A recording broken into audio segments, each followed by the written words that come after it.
All right, what's going on? Welcome into another special edition of Chatterbox Reds. Thrilled to be joined by Bryce Spalding once again to talk about day two and the final day of the draft. It is now a 2-day thing. A lot of draft picks on Monday. We're not going to certainly run through all of them. But Bryce, we have to start off with the Reds' fourth round pick, Mason Neville out of Oregon, the guy that finished tied for the college Division I home run lead a season ago. Probably fair to say the most exciting draft pick of the entire draft for the Reds in the fourth round, at least exciting in terms of a player to follow maybe into next year in the minor leagues, because he's probably going to be the most interesting chance to be big impact right away. Yeah, definitely. It was a great value. I think a lot of people were surprised Neville was still on the board, and he does have some concerns. I'm not going to shy away from that. He does whiff maybe too much. He did strike out 33% of the time last year as a sophomore, but then lowered that to 23% this year. He walks a lot. Good athlete, hits the ball hard in the air. He just checks a lot of boxes, man. He's somebody the Reds actually targeted in 2022. It was a late pick. They never were going to sign him, but it was one of those things. It was almost like a switch goes off in your head a little bit. You're like, well, maybe that's somebody the Reds can target in the future. And sure enough, you're looking up 2 years later, and he broke some records in college, and now he's a Red. So really cool to see. Obviously, pumped about a lot of different skills. I think everybody that knows me knows I like guys that hit the ball hard. I like guys that elevate. I like good athletes. And he checks all those boxes. He hits the ball extremely hard. 109.6, 90th percentile EV, which is high level. That's as good as you can get, really. 114 max EV. So, yeah, like you said, 26 homers. Will probably play center field as well. Does steal bags, takes pitches, works counts. He does a lot of really good things on the baseball field. What do you think the Reds' plan for him might be? I heard that has the potential to play center field. Played all three positions out in the outfield. What do you think the Reds like plan would be with a guy that comes in with that much pedigree out of college? Yeah, it's an interesting conversation because I think obviously if the Reds view him as a good enough athlete, I think they're going to do everything in their power to keep him in center field because I think that's it's value wise. If he can be a competent center fielder, we all know how important that is. So I think they'll give him every opportunity to stick in center, whether that it's something that comes to fruition as he gets older and ages and maybe gets a tick or two slower. Like maybe that's not the case for him because he can play corner outfield and he can play it well. He's got a good arm. So I don't think that's an issue for him. But yeah, it will be an interesting approach. And I'm wondering how aggressive they're going to be. Like, I wonder if I know with McLean, he spent a couple, like 2 games in Arizona and then he went straight to Dayton. I wonder if that's a situation they do with him. And maybe we even see that this year. Maybe he finishes the year in Dayton and then can start next year and maybe Dayton and then go to Chattanooga. So definitely very interesting. I'm hopeful that they're a little aggressive with him because he's probably their most polished player that they took in regards to kind of present day value of a baseball player. I look at I look at a player picked 114th. Watched the home run derby tonight. It's harder to think about Cal Raleigh. He was kind of a guy that was picked, I think, 90th. Kind of was a good college player. I believe his last year at Florida State at an OPS over 1,000, but Mhm. kind of fell down. And I guess you could dream a little bit, maybe. Yeah, heck yeah, man. Especially like you've seen the production. Like he been the Big Ten. Obviously, these aren't lightweights that he's facing, so he's not feasting on junior college pitching or something like that. Like he's facing on high level Division I arms, and he handles velocity extremely well. He hit, I think he's OPS was over 1,000 against fastballs above 94, 95, something along those lines. So it's a fun player to dream on. All right, there was like I mentioned, a lot of picks. Reds had rounds 4 through 20. Uh, so certainly not going to go through all of them. But Bryce, who were some other picks from day two that kind of stood out for you? Yeah, actually, the next round there is probably I said it was my favorite pick. I like I think I like his ceiling the most of anybody that took day two is Eli Pitts, prep high school outfielder from Atlanta. It is a really strong swing. I didn't know a ton about him. Obviously, I'm not going to know every person in the draft, but looking into him and kind of doing my quick scouting report, I really like the physical tools in the box. He moves extremely well. It looks like he's got good bat to ball skills.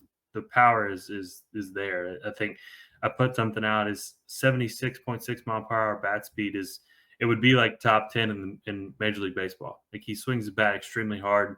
And those are things you can't teach. Like you can't teach somebody to swing the bat harder. You can get them stronger, you can get them faster, but there's a technique about swinging the bat that you're not going to just grow bat speed a ton. And now that he already has that present day hand speed, bat speed, that stuff is what kind of makes your brain go off a little bit. You're like, okay, well, like he's 18 years old now and he's got that type of bat speed. If we can refine his baseball skills a little bit, man, you're talking about a potential 5 tool guy that the Reds got in the 5th round. So I think those are the type of picks I really like because the draft is so just scattered anyway. I would rather them take a chance on a guy like Pitts who has the potential to be an impact big leaguer rather than a guy maybe who's you're dreaming on him potentially being a 4th or 5th outfielder or you're hoping and praying that he ever makes it to the big league. So I'll take my chances on a really talented player like that. And he was definitely one of my favorite picks there. And then they took some other guys as well. They took some college arms. McCoy from Maryland. I think he's a guy that we're going to keep an eye on. Big lanky lefty. Did have PJ last year and then came back and had a really healthy junior season. I think he's somebody to keep an eye on. Kyle McCoy is his name. I said he had a little Nick Lodolo in his delivery. In the video that I put out, he was actually striking somebody out and hit his back foot. As we know, Nick Lodolo likes to do that. It was pretty funny. But yeah, he had a really nice year. Doesn't walk guys, gets weak contact, kind of fits the Reds mold of what they're looking for with pitchers. And really excited to see what he's able to do.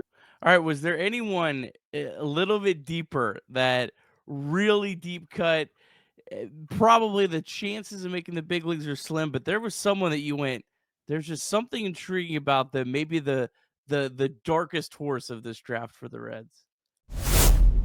Deep South Commodities is a proud supporter of Chatterbox Reds and our deep drive of the day. And DSC is a leader in renewable commodities for biofuel production, specializing in used cooking oil collection, aggregation, and sales. Visit www.deepsouthcommodities.com for more information. Thanks as always to our friends at DSC. And we also want to remind you that you can call or text 988 anytime, day or night. The 988 Suicide and Crisis Lifeline is a place to get support for anything related to mental health. Whether it's an immediate crisis, simply wanting to find out how to connect with care, or anything in between, it's a 100% confidential, secure, and anonymous way to reach out for help when you don't know where else to turn. To connect, call or text 988 or visit mantherapy.org to get help. It's okay not to be okay. Yeah, I think that the Reds do a really good job of identifying guys late like that. Andrew Schaffner is a right-handed pitcher they took from NC State, and I think in the 16th round, pick 444. How about that one?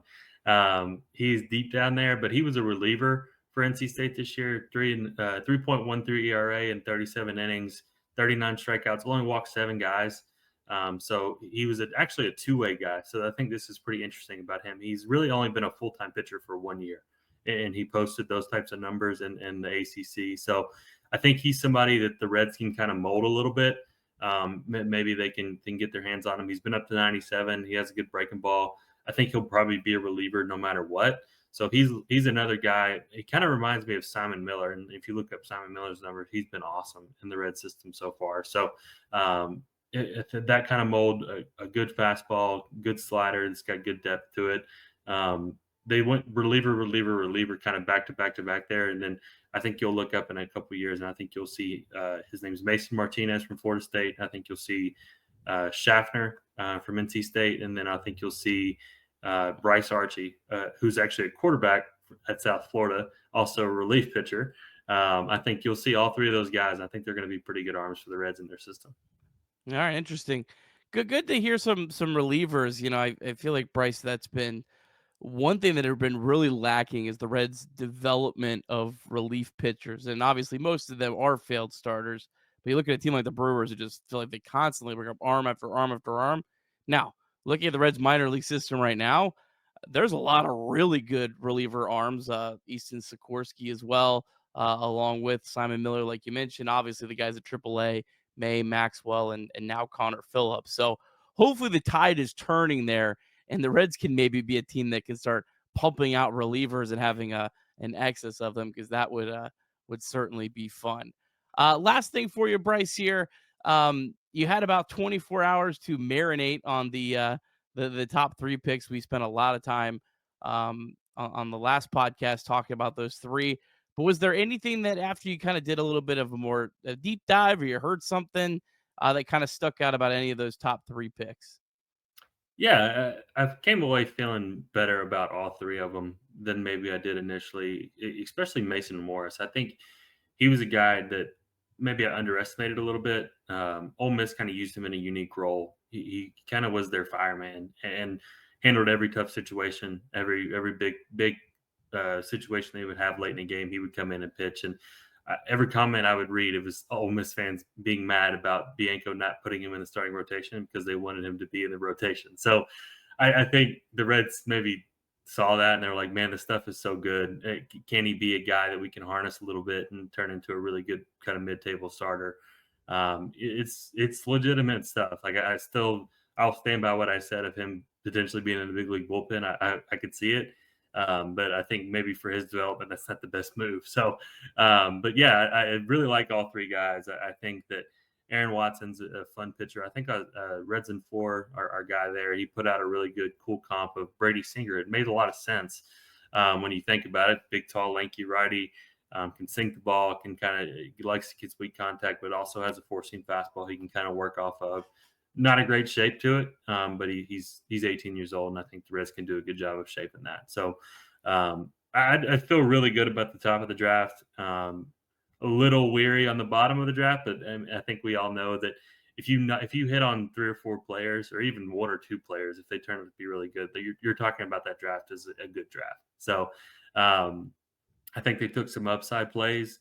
I think getting Neville in the fourth is a really solid play to pair with the kind of the upside of your top three picks there.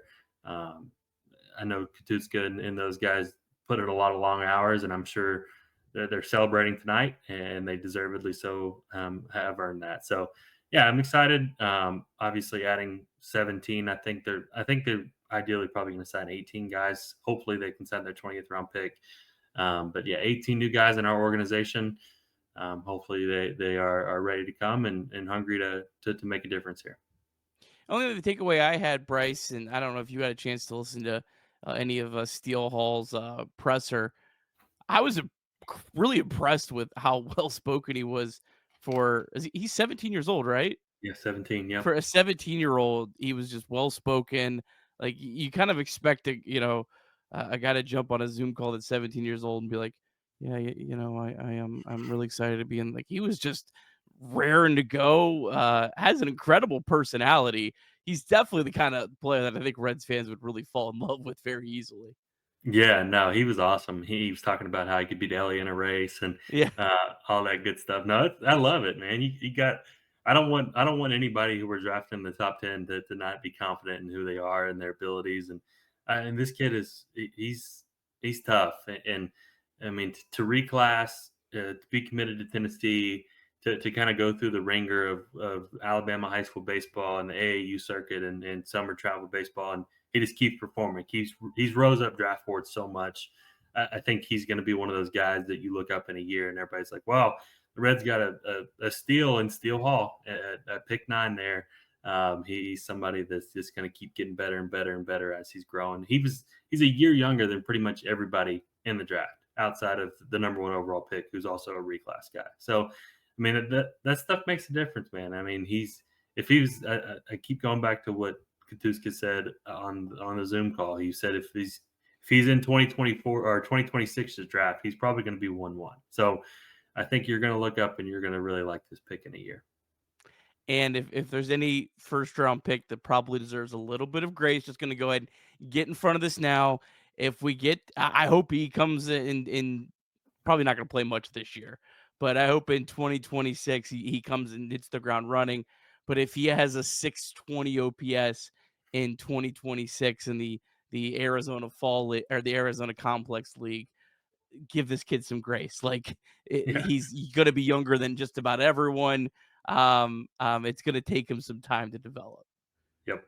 Yep. He's kind of have that kind of Ellie syndrome of like he was literally going to be younger than everybody. That he's like I think there was a crazy stat when Ellie was coming up. Like he never faced a pitcher that he was older than until like Double A or something like that. It was Yeah. something insane. Like it's going to be the same situation with him. Like obviously, I pray to God that this kid is good enough that we can talk about him like Ellie. but no matter what, like you said, we got to give these guys some grace. Like he's risen up so much over the last year. He's got a whirlwind of things happening, and I'm excited to see what he can do in a Reds uniform. All right. Well, Bryce, really do appreciate your time as always. Thanks so much for all your coverage. Of course, at Bryce_Spalding on Twitter. Bryce breaks down all the Reds picks and talks Reds minor league baseball and, of course, big league baseball as well all year long. Bryce is the absolute best, and thrilled to have you join us again for some draft coverage. Take care, my friend.